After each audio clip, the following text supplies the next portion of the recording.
Recently, we did a video called A Life Without Stuff, and in it we told how we had not simply decluttered our home, but how we sorted through everything we owned, how we sold and gave away everything so we could live a minimalist lifestyle and travel the world full-time in retirement.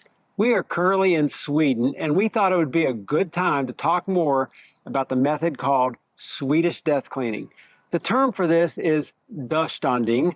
It has become a trendy practice around the world, and it's a method of downsizing your things to make life easier for your heirs. Now, it's a way of dealing with your stuff in a thoughtful, loving, and respectful way to yourself and to your loved ones. Now, we aren't advocating that you get rid of everything like we did, but we learned some things through this process, and we believe they could help you. Today, we're going to give you a pep talk and tell you how we dealt with the emotional side of it all. While it may sound morbid, we think it could be a great practice for all retirees. We won't lie, it is a hard job, one that many people want to put off until later. But after having gone through it, we can see how it has changed our lives for the better, and it can change yours. We're John and Bev, and we are the Retirement Travelers. Like we said, we are currently in Sweden, and we have been traveling in Northern Europe on this leg of our journey. Since we left this fall, we've been to Ireland, Scotland, the Faroe Islands, and Norway. Earlier this year, we were in Asia and Oceania. We're vlogging our adventures, so be sure to hit subscribe and come along with us. We'll be heading to Finland next, and through the Baltic countries on our way to the Mediterranean and the Middle East. We are writing travel guides for each of these locations, so check them out on our website, retirementtravelers.com. Our channel is mostly about travel, but we also have a passion for helping people live their best life in retirement. Now, whether it's how to save for retirement or this, how to think differently about your stuff. You know, we want you to live the remaining years of your life enjoying every moment, seeing this beautiful world and sharing it with the ones you love. With Swedish Death Cleaning, you switch your thinking from a life of acquiring stuff to a life of dispersing those things to make your life simpler as you age and to make your estate easier for your heirs to manage.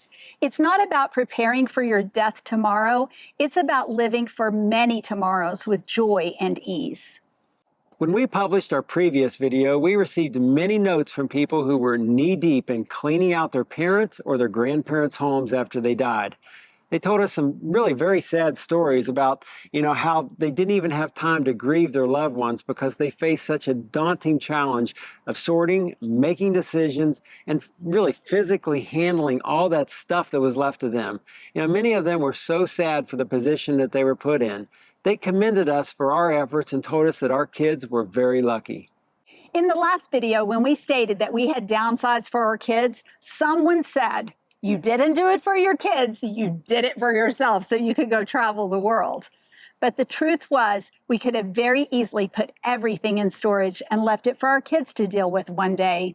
But we wanted to live our lives different from the norm, starting with how we dealt with our stuff. So doing this for our kids was our motivation. It was our love for them that kept us motivated. There were several things that happened in this process. We learned about what our kids really wanted and what they didn't. We made it very clear to them that they had our permission to say no to anything we offered them. We didn't want them to feel obligated. In the end, this turned out to be harder for us than it was on them. When they didn't want something we deemed valuable, we had to accept it and simply move on. So we switched our focus from our kids to others. Now, we all know that giving is better than receiving, and as the givers of things, we saw the joy that many people had when we gave them something that they could use. Our kids needed some of the larger items because they were setting up their homes, but there were many things that we ultimately had to send back out into the world for someone to find, or we gifted them to strangers in need. It felt great to give with a loving and willing heart. So where do you start when you're considering this process? Our advice is to plan on it taking 6 months, a year, or 2. It's hardly an overnight thing, and we'd not recommend it. Take your time and make good decisions. Don't overwhelm yourself. Start with the things that are behind closed doors, like a closets, attics, or your storage room. Don't disrupt your entire life at once. Work in sections. Keep the things that you use and need and let the rest go. We found that we faced several types of things when we were sorting. So let's talk about each of them and how we had to decide how to deal with them and the emotional impact of it. We came across this one a lot. Over the years, we had purchased some nice things that we had spent a lot of money on. We were surprised when our kids didn't want these things, but then again, why should they? They gave us enjoyment, but then again, they were purchased for us. Yeah, this is a tough one for many people because they may have saved money to purchase it, or they know the value a certain piece of jewelry or a collectible is worth. But if your kids don't have the same taste, it's better just to let it go. I've heard from so many people, they talk with pride about what their kids will inherit one day. Our advice is to have a good conversation with your kids, but don't push your stuff on them. Kids will oftentimes feel guilty turning down something you love. The better option might be to sell it now, while you're not in a rush, and just take the money. Your kids will probably be in a rush to get rid of it after you die. And if they don't really want it, and they probably won't get the full value for it. We also struggled with this one. We had many items that someone had given us. These were thoughtful gifts, and many of them we loved. We felt guilty giving them away, but our lives were moving on, and so we took the approach that anything that was given to us with no strings attached. Several of these gifts were associated with memories of our parents or our grandparents, or events in our lives like Christmas, Mother's Day, Father's Day, things like that. I had a lot of things that were my dad's. He died when I was about 30 years old of cancer, and I really wanted to hang on to anything that gave me a connection to him. A few of these items we gave to our kids, but many of them we gave away, and it was okay. I think my dad would want me to live my best life and remember all the wonderful times that we had together, not the things. He would have understood that there was a time for this, but also a time to let go. Grief can be very, very hard. And so we approach many things with the attitude, that our kids needed a few things with memories attached, but they didn't, we didn't want them to have too many. We really wanted to give them the example of living with less, and that included living with less of our stuff. There were a few items, and we tried to keep it to very few, that we wanted our kids to know were passed on to us from our parents. I had a quilt that was pieced by what would be our granddaughter's great-great-great-grandmother. I wanted her to have it. So after I told our daughter why it was a cherished heirloom, she gladly took it to pass it on. There were many items that we let go because our kids just didn't need 20 heirlooms. Don't be surprised if this is the hardest part of the emotional process. Yes, it's very hard. For many people going through Swedish death cleaning, there are items that you might need in the future. It's a tough decision because you don't want to give away something that you then have to turn around and purchase again. Our advice is to be realistic about what your needs truly are. Maybe you have a garage full of tools, but you have a landscaping company that mows your yard now, or you hire a plumber, when you need one. Our advice is to pass on the tools to your kids or grandkids and give away the rest. People do need tools.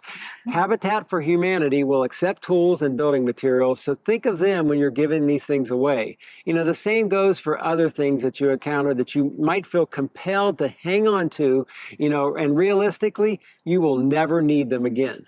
Don't think of items as money savers. Now, here's a good example. I had lots of golf shirts that I knew were not cheap. I thought, if we save them, I won't need to buy any shirts for a long, long time, if ever. Forget the fact that styles do change and I won't want to wear them in the future. But I saw the ability to save money down the road as the reason for hanging on to them. The better thought would have been, keep 10 and give 30 away. Nobody needs more than 10 golf shirts, but I had collected them over the years and I did have the closet space for them. But living simpler is just fine. I really, there was about 5 of them that I loved, and I wore those all the time anyway. One of the hardest things for us was the things that we were saving for our kids, their childhood memories, and toys that we thought our kids would use one day. I mean, we had a baby bed, a toddler toys, and many of them our kids didn't want. We had boxes of papers that they had written in school, cheerleader uniforms, clothes, all kinds of stuff. We gave them each a box with their stuff, but told them to keep it or trash it. It was their choice. We know that parents' houses can many times become a storage unit for grown kids, when they don't have room in their own homes. Maybe they're in between homes or they've just never got their stuff out of your house. If your kids have left home and started a new life, it's probably time to give them their stuff. If they say throw it all away, give it to them anyway and let them do it. At least, have them come back home and go through it with you. Sometimes just having a moment with your kids and letting go of it together is a pretty good strategy. We had one more group of items that were really hard to deal with, and this was our family photos. We set these aside and dealt with them last. I spent an entire week going through every picture we had. We had boxes and boxes of photos and photo albums. All of these things had been collected over the course of our 58 years of living. We had not thrown away one picture. And when we had birthday parties for the kids, we took rolls of film, and yet most of these photos were not ideal to keep. So I sat down by myself and sorted. I purchased 5 picture boxes and I went through everything. I gave the kids only the good stuff. I felt like a horrible mother throwing away so much, but I knew I was making the right decision. I just kept in mind the number one rule: don't burden our kids with our stuff. They wanted their pictures, just not all of them. I curated them to give them a good representation of their childhood, and I moved on. In the end, they are very happy with the pictures they got, and I'm glad that they didn't have to spend a week doing it themselves. We had many people advocate scanning pictures and organizing them, and if you have time, this is a great and noble deed. But first, ask your kids if this is something that they really even want. Give them options. Do you want me to curate them, scan them, or do you want me to put them just in a small box for you? My bet is that they will appreciate your offer, but tell you that scanning every picture is not necessary. Our kids didn't want every picture, nor did they want me to scan all of them. We've talked on our channel before about taking advantage of the earlier years of your retirement when you are the healthiest to travel. You do have a window of opportunity, and that is true for this job as well. Making this a priority during the early years of your retirement is a great time to start the process. As you age, you'll have less ability to lift, and then it becomes something that you need more help with. Most seniors need to prepare at some point in their life for a smaller home or a home with assisted living. Making your life easier at that time is a good goal. So what additional steps can you take to prepare your life for a simpler way of living? The next important step in our minds is to address your estate planning.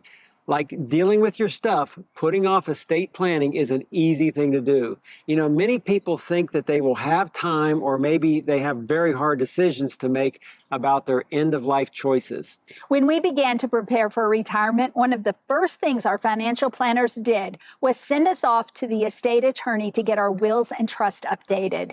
It wasn't hard, and the attorney asked us all the right questions.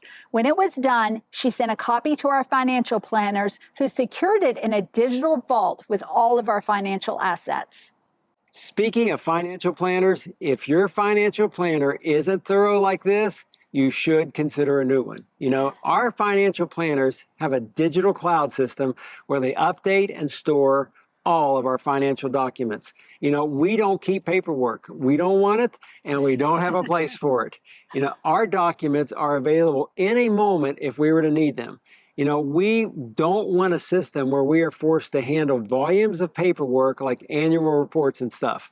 We are traveling full time, so we want a system that's organized, and if something happens to us, our kids can access everything in one place. We don't want any leaf unturned. We want precision and accuracy. We want simple and organized. If something happened to us tomorrow, our kids would know exactly who to call and where to begin. We want it to be as painless as possible for them. We will leave a link to our advisors in the description, so if you're looking for someone, be sure to check them out.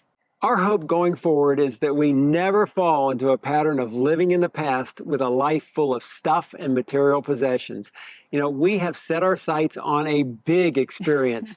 Swedish Death Cleaning was the catalyst for our ability to pursue our dreams. Having a home full of stuff would have slowed us down. Our nomadic lifestyle makes us very happy. It's a great way to live. If you have any questions about what we are going to do when we are too old to travel, check out the next video. It's up next. Be sure to hit subscribe and follow along on our retirement journey around the world.